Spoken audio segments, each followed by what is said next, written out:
We last met in the desert. Yeah. Well, that was tough. Tucson.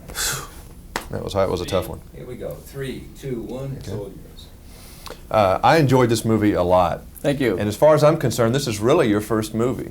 Because you're in it all the time, and it shows your versatility, and people now know that you can really act. And so I'm real proud of you, Marty. Well, thank you, James. I'm proud of you. I'm real proud of you. It looks good. What does your family think about all this acting business now that you're in it a while, and they know that it's not just a passing phase? I think that they are pleased that there's not another profession that has to, although it's early still. I've got time. But no, I think that everyone's quite pleased. Were they a little concerned about your choice originally, probably? No, there was such a kind of an obvious show-off, needing to get out of the attic, that it was, if anything, like sending someone to Betty Ford or someone, some sort of therapy, get out of the system. Was this overall a fun experience for you, or a big learning experience? How would you describe it? Oh, I definitely, it's anything of this nature is a learning experience, but it was a tremendous fun experience. And I saw the film last night, and I was sitting there so pleased that it was good, because I had such a good time doing it that I didn't want it to, if it were bad, it would be like, it would ultimately jade those memories of doing it. So yeah, I had a great time. Dennis Quaid and Meg and I and Kevin McCarthy, the cast worked really well together.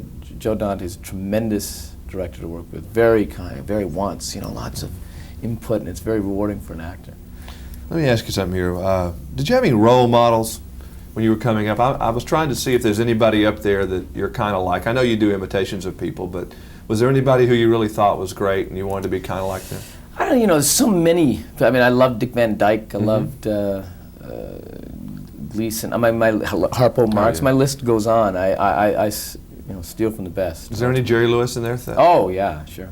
I know you do the impressions of Jerry. Yeah, no, I think I guess it's true that you impersonate something that you are fascinated by or admire, and the physical Jerry Lewis to me is always makes me laugh. He does me too. Is physical comedy more comfortable for you? I mean, you wouldn't consider yourself a stand-up by any chance, no, would you? No, I don't. I've never done that. I would say that physical. I like the surprise of physical comedy. If it's done in a way that it catches the audience off guard, which is really what it should do. And so, good physical comedy I've always been drawn to. I like making faces. You made faces this way. Do you ever do that as a kid? Making faces? Oh, Every God, kid's made yeah, faces. Give me your best face. I mean, yeah.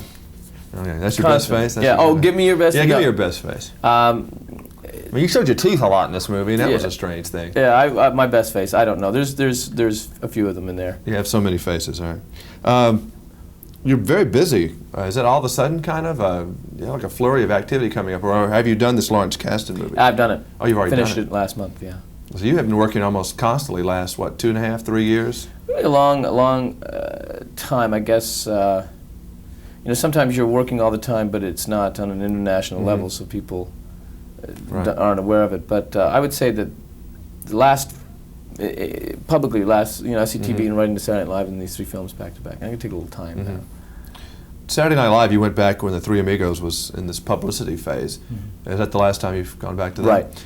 Was that an enjoyable experience, or a little bit different coming back as kind of like a graduating senior? Well, it was not even that. I actually just flew in that morning.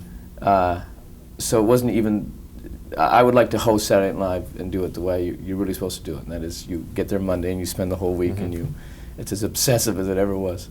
Now that you've said that, you'll probably get to, is that what you want to do next year, maybe in the 88 season?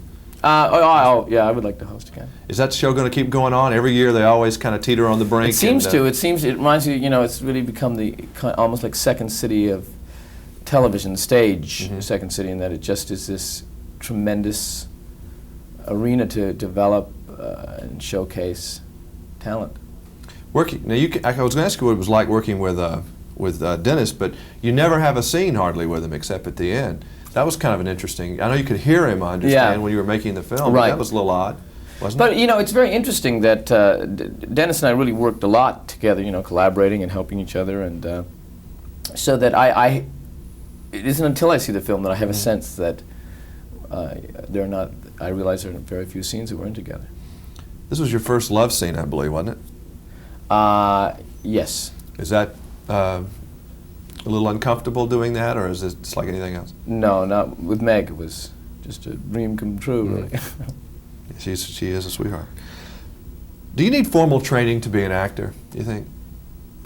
I think it's just like, you know, do you need therapy?